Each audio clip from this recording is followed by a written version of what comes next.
Hi, everybody. I'm excited. Being here and getting the level of support from everybody who came makes me feel better. And if you ask any Israeli today, how does he feel? If he'll be honest, he will tell you so-so. So thank you very much for coming and joining and showing your support to Israel. I'm going to talk about growth. I'm going to talk about technology, how technology influences our life. But more important, I'm going to talk about the reason you are here. Clicker. Okay, the future is now. We are seeing a time where technology is really shaping our life. And actually, every year, every decade, the speed of change is just growing. So if we look at the history, we can remember these apes, in the past that became, over the years, tens of thousands of years, became what we are today. And the question is, where are we heading? What is changing us? So what is changing us is innovation that actually create progress.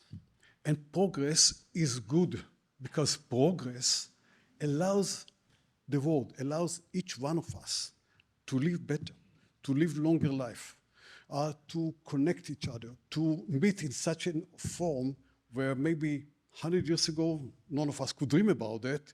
10 years ago, I wouldn't believe that you can arrange such kind of things within the short time. Barely any staff actually arrange it.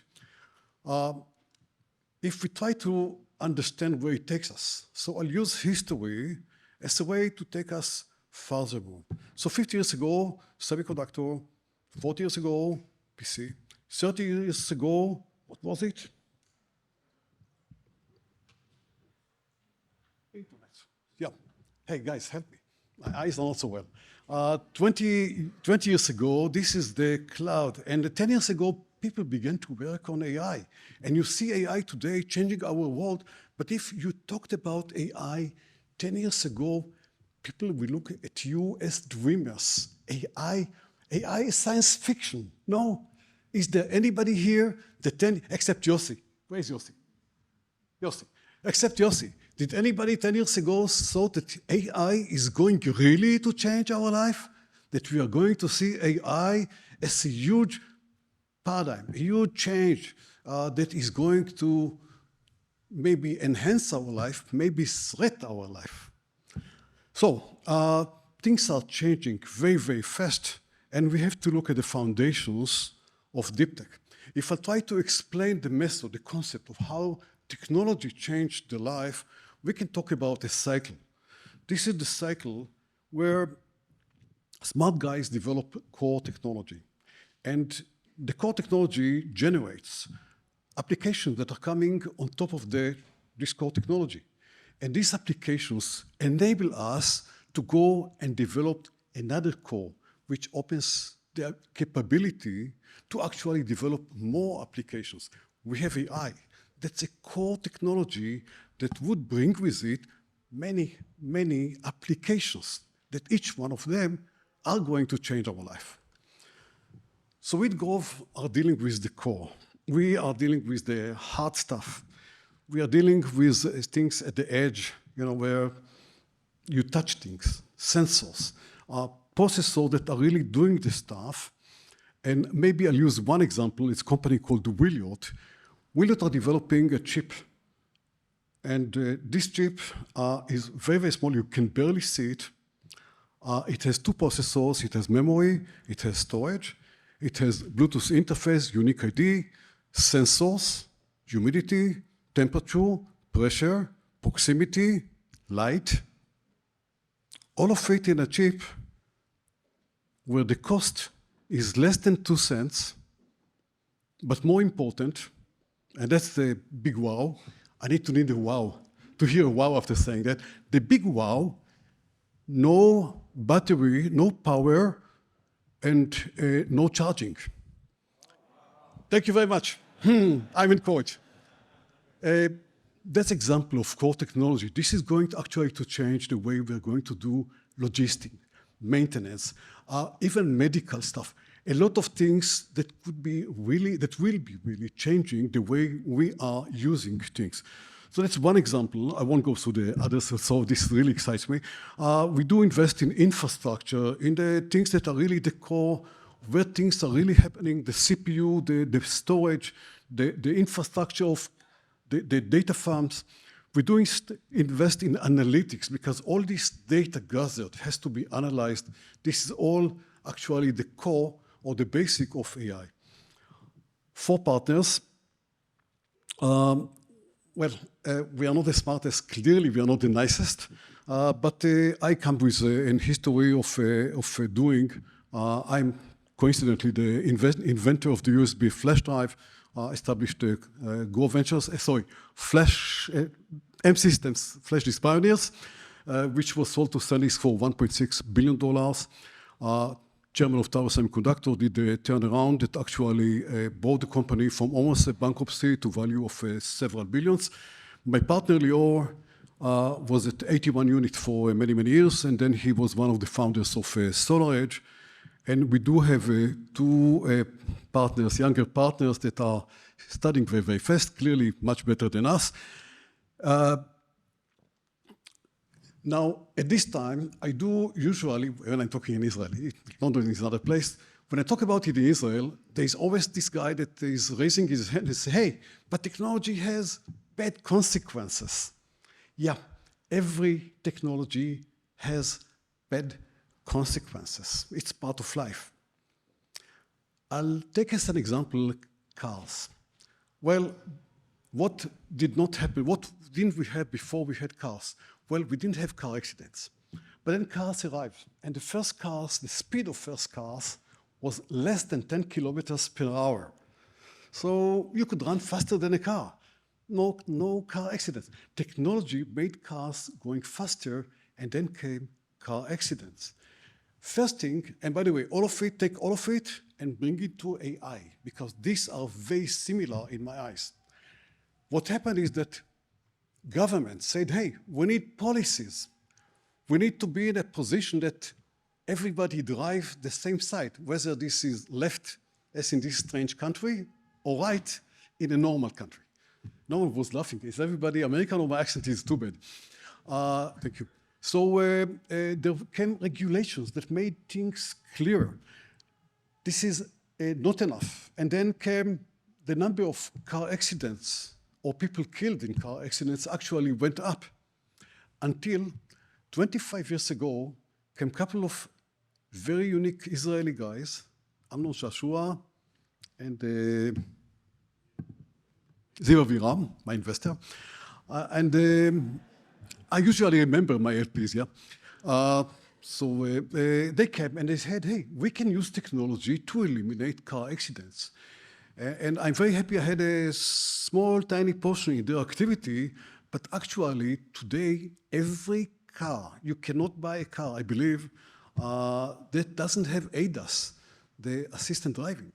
And take it 5 years from now, I do believe that all the cars will have the abilities to really drive even at much safer way. And we begin to see number of car accidents going down worldwide. And I do believe that, 20, 30 years from now, question whether there'll be cars at all, but people would talk about car accidents as history. That's technology. That's the meaning of technology in our life. So technology is really driving it very, very fast, exciting times ahead of us. Things which are going to change many industries, including, of course, healthcare and cloud. And materials. A lot of things, I put a question mark there because there are many things that we don't know which are going to be changed by technology, and I'm very, very happy to be part of it, and I do believe that each one of them should be part of it. Grove has 4 funds, over $500 million. We have 30 companies. Less important. We do have 2 principles, which is important, and everything we do is driven by that. It's people first. Guys, people first. Anything that you do, people first. Any investment you do, people first. Any decision you take about companies, it's people first. And creating values.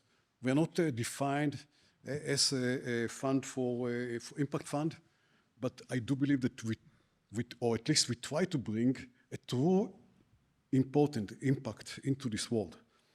Our mission, to build a better world.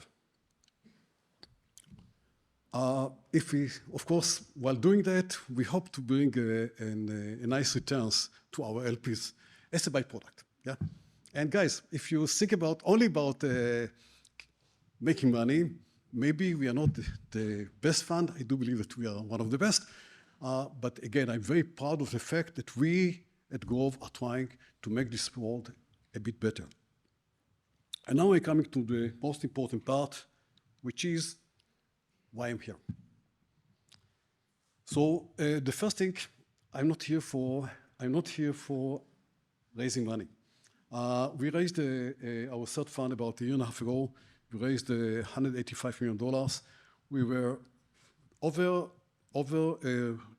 we saw oversubscribed significantly. My difficulties were how to tell my LPs to take 1/3 of what they want, 1/4, half to the nice guys.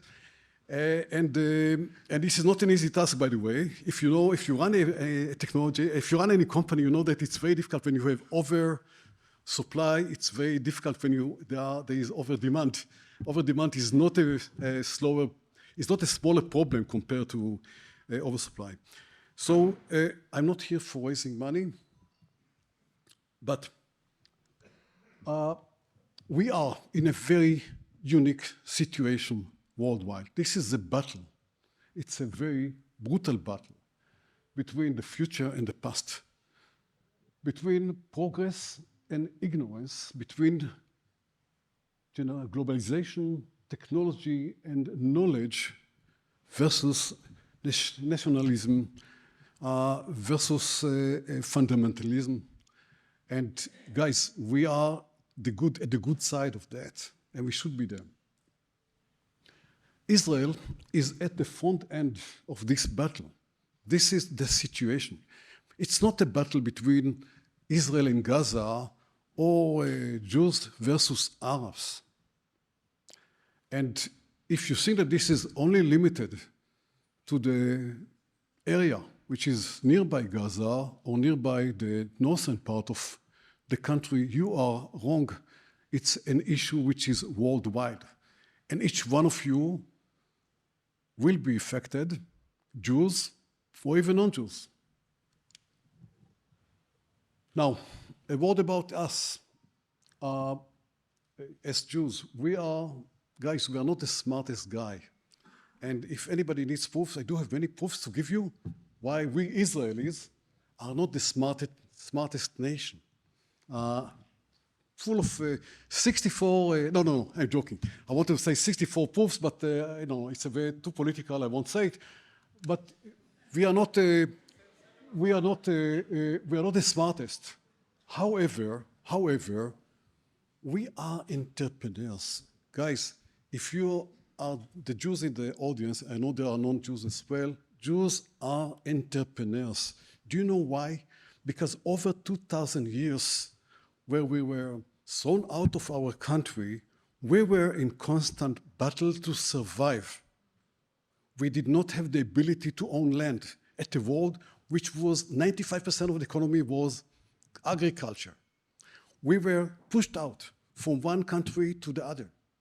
We were murdered, by many situations, many cases.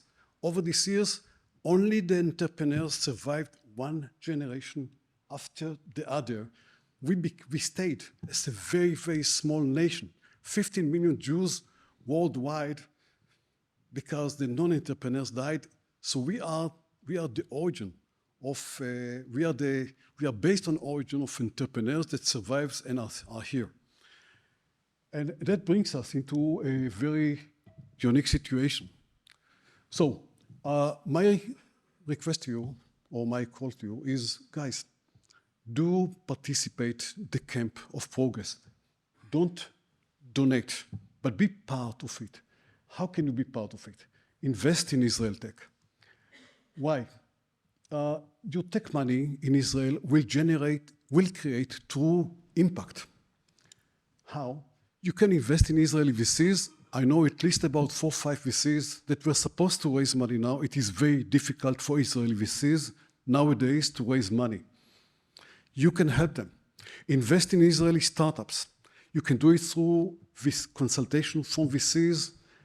We at Grow will be happy to provide you consultations regarding companies that are not related to us, but you can do it.